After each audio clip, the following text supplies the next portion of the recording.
이어서 문화체육관광부 황희 장관께 여쭤보도록 하겠습니다. 장관님, 영화관 가시면 보통 어느 자리에 앉으십니까? 좀 뭐 중간 뒤 정도에 앉죠. 그렇죠. 보통 명당 자리는 중간이나 뒷줄인데요. 선택지가 이렇게 많이 있다면은 굳이 스크린이랑 가까워서 보는 내내 목을 이렇게 젖혀야 되는 앞줄에는 앉지 않겠죠. 그런데 휠체어 이용하시는 장애인분들은 영화관 관람석 자체가 앞줄에 배치돼 있어서 선택지 자체가 아예 제한이 됩니다. 영화진흥위원회 통해서 확인해 봤는데요. CGV, 롯데시네마, 메가박스 3사 영화관의 전국 상영관 대상으로 첫 전수 조사를 했습니다. 그 결과 장애인석 10석 중에 7석이 맨 앞줄에 배치되어 있습니다. CGV는 71.7%고요. 롯데시네마도 71.7%, 메가박스 76.5%가 맨 앞줄의 장애인석입니다. 중간에 설치된 장애인석은 전국 전체에서 100여 석밖에 없습니다. 2008년 개정됐었습니다. 장애인 등의 편입법 시행 규칙에 따르면 휠체어 사용자를 위한 영화관 관람석은 스크린 기준으로 중간줄 또는 제일 뒷줄을 설치해야 한다고 되어 있습니다.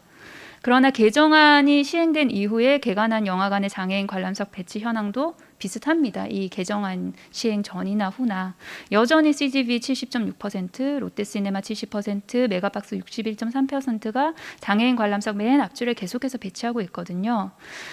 휠체어 이용 장애인분들의 좌석 선택권 넓히기 위해서 문체부가 복지부 등 관계기관과 함께 제재나 인센티브 제도를 마련하는 등 영화관 3사와 함께 이렇게 좀 협업을 하셔가지고 보다 적극적인 대책의 마련을 좀 하셔야 된다고 생각하는데 혹시 관련해서 좀 계획이 있으실까요? 네, 상영관 회사들과 한번 이야기를 나눠보겠습니다. 나눠보고 아마도 예상컨대 주로 이제 급작스러운 상황이 발생했을 때 아마 좀 피난 통로가 주로 이제 앞쪽에 배치되어 있는 상황이라서 아마 그랬던 것 같은데요. 그거 포함해서 상영관들과 한번 이야기 나눠보도록 하겠습니다. 네, 장애인 스포츠 바우처 사업 관련해서 여쭤보겠습니다. 예를 들어서 문체부는 이 체육시설 이용에 있어서도 여전히 장애인분들 불편 많이 겪고 계신데요. 장애인 스포츠 바우처 사업을 시행을 하고는 있는데 이 가맹시설 자체가 부족합니다. 그래서 바우처가 있어도 갈 만한 그런 체육시설이 없다는 이야기죠. 해당 사업은 장애인 1인당 매월 8만 원 범위 내에서 스포츠 수강료를 8개월 동안 지원을 하고요. 또 장애인들의 스포츠 향유 기회 보장을 통해서 삶의 질 향상, 사회적 소외감 해소를 목적으로 합니다. 굉장히 방향성도 옳고 좋습니다. 그런데 이렇게 좋은 취지의 사업의 실집행률이 연례적으로 저조한 상황입니다. 사업을 처음 시작한 19년도에는 46.2%로 절반도 집행하지 못했고요. 작년 20년에는 31.9%, 21년은 10월까지 20.8% 불과합니다. 코로나19 상황 고려해도 매우 낮은 집행률인데요.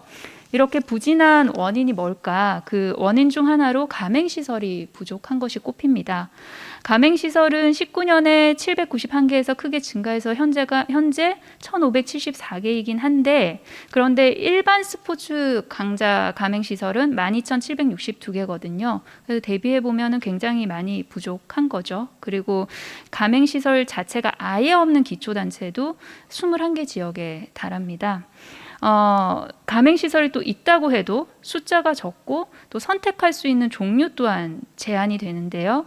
저희 지역구인 강서구는 서울에서 인구가 2번째로 많습니다.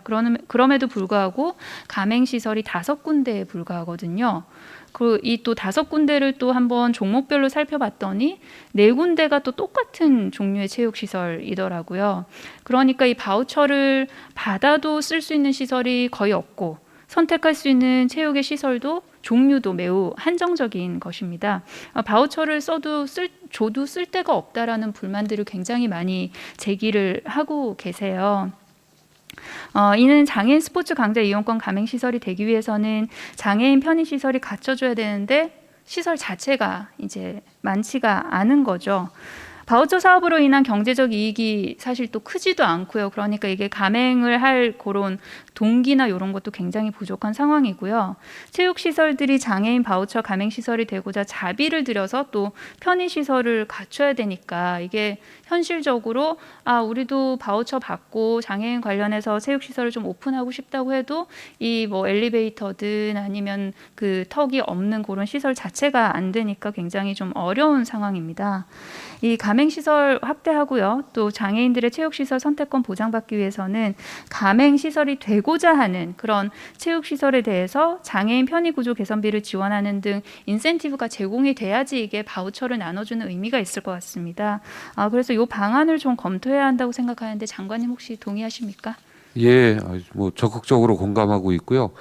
의원님 지적하신 대로 그렇게 그 장애인 체육시설로 전환하는 곳에는 뭐 체육용품이 됐든 아니면 시설 지원 개선이라든가 이런 부분에 대해서 인센티브를 당연히 줘야 될 것 같고요. 또 아울러서 홍보도 해야 될 것 같고, 네, 네. 그다음에 지금 한 50% 정도 되는데 개월 수도 좀 늘리고 네. 8개월에서 한 10개월 정도 늘리고, 네. 그다음에 비용도 아마 부담스러울 겁니다. 네, 예, 네. 그래서 그 50%에서 조금 더 네. 지원을 높여주는 방안도 검토해 볼 필요가 있을 것 같습니다. 이 낮은 바우처 지원금 자체도 문제여서요. 그래서 요거 관련해서도 좀 면밀하게 살펴보셔야 될 것 같습니다.